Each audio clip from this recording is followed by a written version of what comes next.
Voici Inti, dans une rue de Paris. Inti était l'ancienne divinité inca du soleil. C'est aujourd'hui le nom de ce street artiste d'origine chilienne dont on peut observer ses dernières toiles ici, dans cette galerie. Mais avant d'imposer sa marque sur le marché de l'art, Inti l'a inscrite sur les murs. Dès l'âge de 13 ans, influencé par les graffeurs et graphistes hip-hop, il s'attaque aux façades de sa ville, Valparaiso. Puis après des études aux Beaux-Arts et au moment où le régime de Pinochet vole en éclats, au moment où les Chiliens redécouvrent l'identité indigène que la dictature a longtemps cachée, Inti expose tous ses héros, inspirés de cette culture ancestrale, comme celui-ci, le Cusillo. Le Cusillo est un personnage clé du carnaval. C'est un clown, un esprit farceur et provocateur qui se joue des tabous. Inti convoque les références culturelles pour se confronter aux réalités du jour. Nous sommes en octobre 2019. Les étudiants chiliens descendent dans les rues de Santiago pour protester contre l'augmentation des prix. Inti prend ses pinceaux, ses bombes, installe une nacelle tout près des manifestations et de la réponse policière. Il s'approprie une façade et voici ce qui apparaît quelques jours plus tard. Une combattante, une artiste résistante. J'étais en train de faire une dame qui lutte à travers de la musique.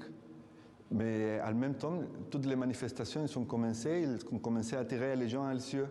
Les gens ont commencé à perdre les yeux. Et donc j'ai mis 2 fleurs, que pour moi c'était le meilleur moment de ma carrière comme artiste, définitivement, parce que imagine que toute la vie tu es en train de chercher un moment où ton travail il fait sens, c'est cohérent avec la réalité.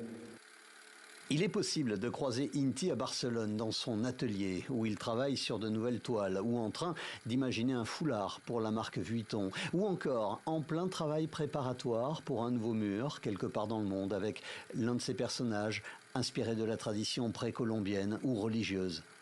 Mais il y a aussi de grandes chances de le trouver en train de chercher l'inspiration dans la nature aride de son Chili natal.